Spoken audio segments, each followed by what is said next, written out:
গতকাল রাতে আমার এক ক্লায়েন্ট আমাকে নক দিয়ে বললো যে তার ওয়েবসাইটের ডিএ হঠাৎ করেই কমে গেছে।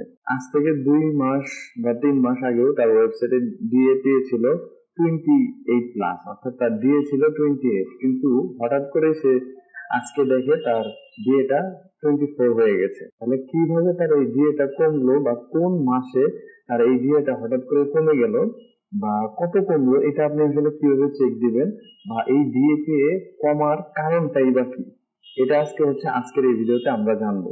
তো প্রথমে আমরা দেখবো যে কোন মাসে আমার ডিএপি এটা কমে গেছে আর এই ডিএপি এটা কমার আসলে এক্সাক্ট কারণটা কি। তো এটা দেখার জন্য আমি প্রথমে গুগলে যাব। তো আমি একটা ব্রাউজার অন করে নিচ্ছি। প্রথমে আমি লিখবো google.com ব্রাউজারটাকে আমি ওপেন করে নিব। নেওয়ার পরে তারপর আমরা এখানে লিখবো ডিএপিএ চেকার, এই কথাটা লিখে আমরা সার্চ দিব। এখন ফার্স্টে যে ওয়েবসাইটটা আসবে সেই ওয়েবসাইটে আমরা ক্লিক করব। এই যে ওয়েবসাইট এসইও চেকার, এটাতে আমরা ক্লিক করব। ক্লিক করার পর এইখান থেকে কিন্তু আমরা ডিএপি চেক করতে পারবো, কিন্তু আমি চাইতেছি যে আমাদের ডিএপি এটা চেক করব না, আমরা চাইতেছি যে কোন মাসে আমাদের ডিএটা কমছে। সো এটা আগে চেক করার আগে আমি আগে দেখতে চাচ্ছি যে আমার ডিএপি এটা বর্তমানে কি অবস্থা। তো চেক করার জন্য আমি জাস্ট এখানে দিয়ে চেক ডিএপি, এটা যখন দিব দেখেন সে আমাকে বলে দিচ্ছে যে আমার ডিএ 24, পি 39 এবং আমার স্প্যাম স্কোর 1%। কিন্তু আমি জানতে চাইতেছি যে এই ওয়েবসাইটটার আগে ডিএপি অবস্থা ছিল বা ডিএপি কিভাবে বাড়ছে বা কিভাবে কমছে। তো এটা চেক করার জন্য আমাদের এইখানে আপনি যদি একটু লেফট সাইডে খেয়াল করেন, এই লেফট সাইডে এখান থেকে আপনি যদি যান, এই যে check history domain of the domain authority unit, এই যে এই টুলটাতে আপনারা ক্লিক করবেন।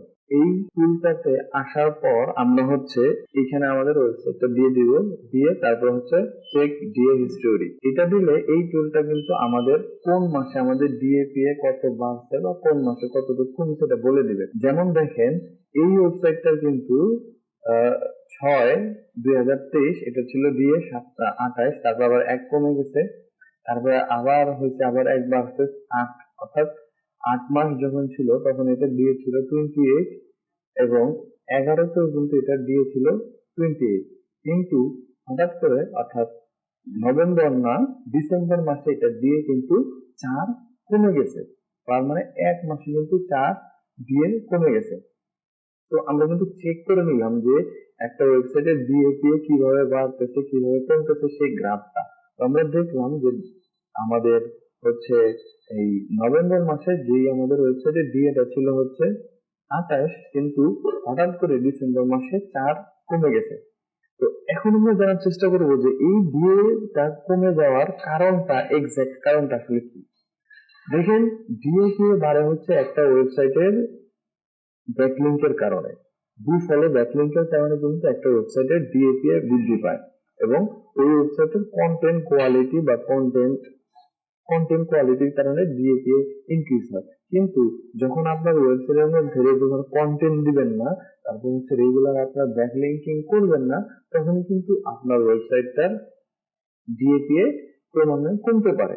তো এরকম একটা ঘটনা ঘটছে এই ওয়েবসাইটের সাথে। এই ওয়েবসাইটটার মূলত ইদানিং ব্যাকলিংক করা হচ্ছে না, যার কারণে এটা ডিএটা কমে গেছে, এটা একটা কারণ হতে পারে।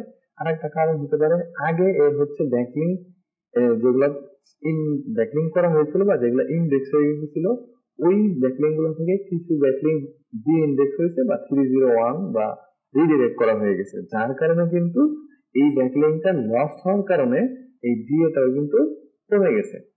তাহলে আই হোপ আমি আপনাদেরকে বুঝাতে পারলাম যে একটা ওয়েবসাইটের ডিএ কেন বাড়ে এবং আপনি কিভাবে একটা ওয়েবসাইটের ডিএপি চেক দিবেন এবং কোন মাসে কতটুকু বাড়ছে বা কোন মাসে কতটুকু কমছে সেটাও আপনি কিভাবে চেক দিবেন।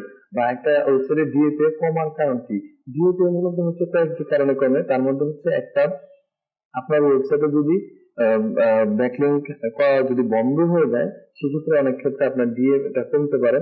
তারপর 2 নম্বর যে কারণ, সেটা আপনার ওয়েবসাইটে যদি ব্যাকলিংক গুলো ফলো ব্যাকলিংক গুলো যদি লস্ট হয়ে থাকে, মানে আপনি হারাইতে থাকেন, মানে 301 হয়ে থাকে, তখন কিন্তু এটা হইতে থাকে। তারপর 3 নম্বর যেটা আপনার ব্যাকলিংকটা যদি অন্য একটা লিংকে রিডিরেক্ট করা হয়, তখনও কিন্তু এই ডিএপি এটা কমতে পারে।